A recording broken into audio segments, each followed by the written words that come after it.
Students, welcome to my YouTube channel Vaghela studies. આ ચેનલમાં તમારું સ્વાગત છે. ધોરણ 10 અંગ્રેજી વિષયનું સોલ્યુશન આપણે કરીએ છીએ. તો વિભાગ સી તેમનું સોલ્યુશન આજે આપણે લેવાનું છે. વિભાગ સીમાં ખાસ ફંક્શન આવે છે. તો દરેક ફંક્શનની તમારે નિશાની ખાસ યાદ રાખવી પડે. તો હું ઝડપથી તમને ફંક્શનની નિશાની સમજાવી દઉં. તમે જુઓ, ધ્યાન આપો. પોસિબિલિટી, તેમની નિશાની થાય મે અને માઇટ. એબિલિટી નામનું ફંક્શન, તેમની નિશાની can, could, to be able to. Necessity function, નિશાની મસ્ટ અને હેવ ટુ. ઓબ્લિગેશન કે એડવાઇસ, નિશાની શુડ અને ઓટ ટુ. એક્સપ્રેસિંગ એક્શન, એક્શનની નિશાની always, never, sometimes, generally, usually, frequently, rarely, occasionally, often. Manners, તેમની નિશાની ક્રિયા વિશેષણ હોય, એલવાય લાગેલું વિશેષણ આવે, જેમ કે ક્લેવરલી. 7મી, કમ્પેરિંગ થિંગ્સ, એટલે કે સરખામણી, ડિગ્રી. એઝ વિશેષણ આવે, સો એઝ આવી શકે અને વિશેષણને આર લાગે અને સાથે ધેન હોય. 8મું, રિપોર્ટિંગ ઇવન્ટ્સ, એટલે કે ઇનડાયરેક્ટ સ્પીચ જેવું.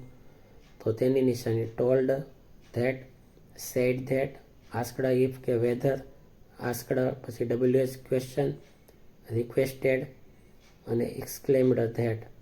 9મું, મેકિંગ રિક્વેસ્ટ અથવા સજેશન.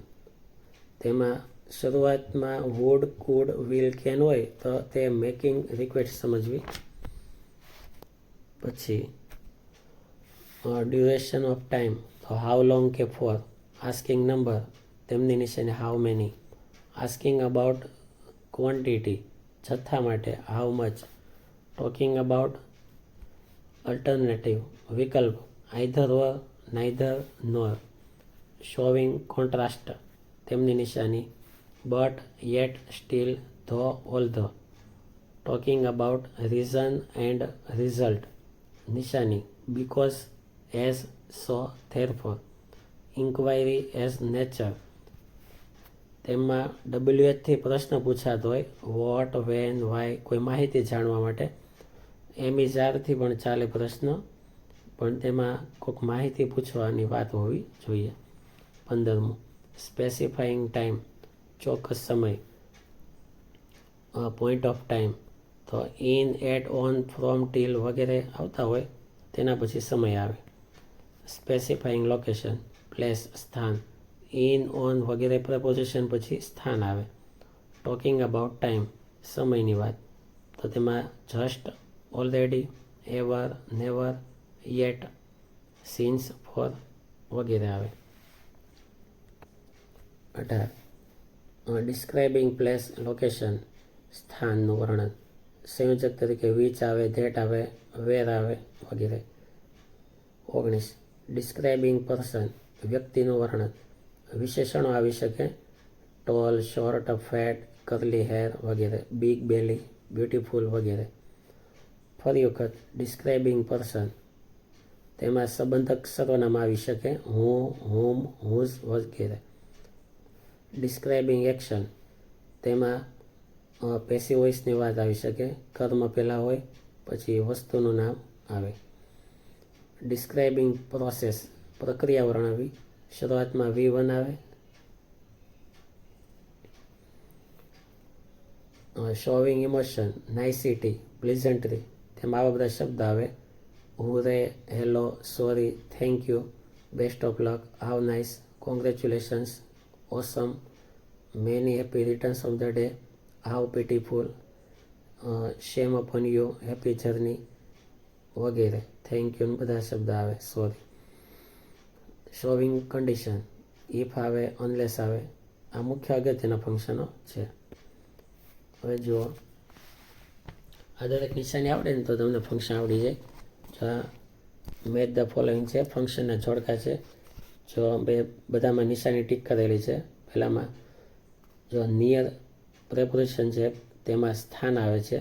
તો પહેલામાં સ્થાન માટે આવશે સી ડિસ્ક્રાઇબિંગ પ્લેસ. બીજામાં છે હું નિશાની, પેન્સિલથી અંડરલાઇન કરું તે જુઓ. તો હું નિશાની આવે છે, હું પર્સન બતાવે તો ડિસ્ક્રાઇબિંગ પર્સન.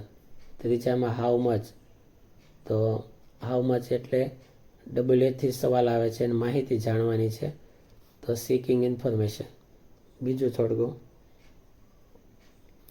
તેમાં યુઝ્યુઅલી આવ્યું છે. યુઝ્યુઅલી છે તે એક્શન બતાવે છે.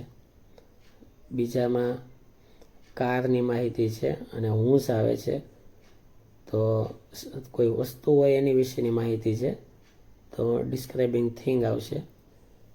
પછી ત્રીજામાં ઇફ આવે છે, ઇફ કન્ડિશન બતાડે તો બી ઓપ્શન આવશે. આવી રીતે દરેકમાં અંડરલાઇન કરી છે. વાવ છે જો એક્સપ્રેસિંગ નાઇસિટી બતાડે. પછી બીજામાં મેમાં અંડરલાઇન છે તો તે પરમિશન બતાવે. શરૂઆતમાં મેં છે એટલે પ્રશ્ન વાક્ય હોય ને શરૂઆતમાં મેં હોય તો તે પરમિશન બતાવે. વચ્ચે મેં આવ્યું હોય તો તે પોસિબિલિટી બતાવે. ત્રીજું કેકની વાત છે અને ધેટ સંયોજક આવે તો વસ્તુની વાત છે થિંગ. ચોથું જોડકું હેવ ટુ છે તે નેસેસિટી બતાવે. બીજું જો મેં વચ્ચે આવ્યું ને તો મેં વચ્ચે આવે ત્યારે તે પોસિબિલિટી બતાવે. ત્રીજામાં બીકોઝ આવે ત્યારે તે રીઝન બતાવે. પાંચમા જોડકા નિશાની છે. આવે તો રીઝન એન્ડ રિઝલ્ટ બતાવે. બીજામાં ઓટ ટુ આવે તે એડવાઇસ બતાવે. ત્રીજું વિલ નોટ ભવિષ્ય ફ્યુચર બતાવે, ફ્યુચર ઇવેન્ટ. આવી રીતે પછી નીચે 4 ઓપ્શન આપેલા છે ફંક્શનમાં, તેમાં પણ આ નિશાની જ છે જોવાની. પોઈન્ટ ઓફ ટાઈમ પહેલાં ફંક્શન, તો બી ઓપ્શન છે તેમાં સિન્સ નિશાની આવે છે. બીજામાં ડ્યુરેશન ઓફ ટાઈમ, તો એમાં એ જવાબ આવશે. ફોર નિશાની આવે છે. ત્રીજું સ્પેસિફાઈંગ ટાઈમ, તેમાં ડી, તેમાં ચોક્કસ સમય આવે છે એટ 7 AM. ચોથું તેમાં ડી આન્સર, તેમાં ડિસ્ક્રાઇબિંગ પર્પોઝ સો ધેટ છે તે પર્પોઝ બતાવે. ત્યારબાદ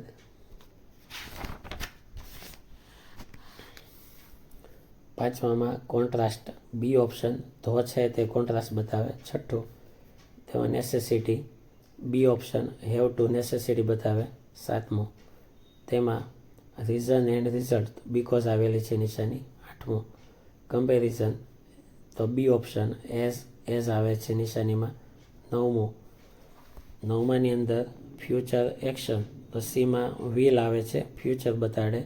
10મું ડિસ્ક્રાઇબિંગ પ્લેસ, તો તેમાં સી અયોધ્યા પછી વિચ આવે છે જે પ્લેસ બતાવે. 11મું ડિસ્ક્રાઇબિંગ એક્શન, સી તેમાં ચાલુ ક્રિયા છે એટલે તે એક્શન બતાડે છે, ઇઝ રીડિંગ.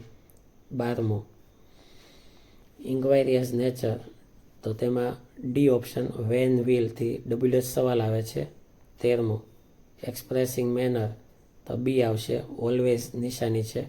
14મું સ્પેસિફાઈંગ લોકેશન, ચોક્કસ લોકેશન, તો એ ઓપ્શન એમાં ઇન ડાંગ આવે છે. 15મું તેમાં બી, તેમાં મેકિંગ ઇન્ક્વાયરી અબાઉટ પ્લેસ, તો ફ્રોમ વેર આવે છે. તો આ રીતે બધા ફંક્શન છે, સમજો. ત્યારબાદ ફરી વખત ફંક્શન આવે છે 10મો પ્રશ્ન તરીકે કમ્પ્લીટ ધ સેન્ટેન્સ. પહેલામાં એક્સપ્રેસિંગ એડવાઇસ, તેમની નિશાની શુડ છે. બીજામાં ડિસ્ક્રાઇબિંગ પ્રોસેસ, તેમની નિશાની સ્ટાર્ટમાં એડ V1 થી શરૂ થયું.